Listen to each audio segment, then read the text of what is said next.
அது மாலையின் இதமான அந்தி நேரம். குருதேவர் புராதனமான நூல்களை ஒப்புமை இல்லாது விளக்கிக் கொண்டிருந்தார். அவரது காலடியில் நான் முழு அமைதியுடன் அமர்ந்திருந்தேன். ஒரு முரட்டுத்தனமான கொசு அந்த சொற்பொழிவின் போது என் கவனத்தை சிதைக்க போட்டியிட்டது. அது என் தொடைமேல் தன் விஷத்தன்மையுள்ள தோலை துளைக்கும் ஊசியை செலுத்தவே என் கை பதிலடி கொடுக்க தானாகவே எழும்பியது. கொல்லப்போவதை நிறுத்து. சரியான சமயத்தில் எனக்கு பதஞ்சலியின் அஹிம்சையை பற்றிய சூத்திரம் நினைவிற்கு வந்தது. நீ ஏன் அந்த வேலையை முடிக்கவில்லை?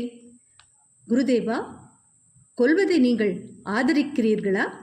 இல்லை. ஆனால் உன் மனதில் நீ ஏற்கனவே மரண அடியை கொடுத்து விட்டாயே. எனக்கு புரியவில்லை. அஹிம்சை என்பதன் மூலம் பதஞ்சலி கூறியிருப்பது கொல்வதற்குள்ள விருப்பத்தை நீக்க வேண்டும் என்பதுதான். என் மன ஓட்டத்தை ஸ்ரீ யுக்தேஸ்வர் ஒரு திறந்த புத்தகத்தைப் போல படித்தறிந்து விட்டார். இந்த உலகம் அஹிம்சையை உள்ளபடியே செயல்முறைக்கு கொண்டு வர முடியாதபடி ஓர் அசௌகரியமான நிலையில் வைக்கப்பட்டிருக்கிறது. மனிதன் தீமை தரக்கூடிய ஜந்துக்களை முழுவதும் அழிக்க கட்டாயப்படுத்தப்படலாம்.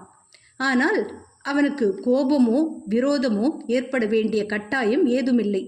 மாயின் சூழ்நிலையில் எல்லா ஜீவன்களுக்கும் சமமான அதிகாரம் உண்டு. படைப்பின் இரகசியத்தை கண்டறியும் ஞானிக்கு இயற்கையின் எண்ணற்ற குழப்பத்தை தரும் படைப்புகளுடன் சுமூகமாக வாழ முடியும். அழிவின் மேலுள்ள விருப்பத்தை வெற்றி கொள்வதனால் எல்லா மனிதர்களும் இந்த உண்மையை அறிய முடியும்.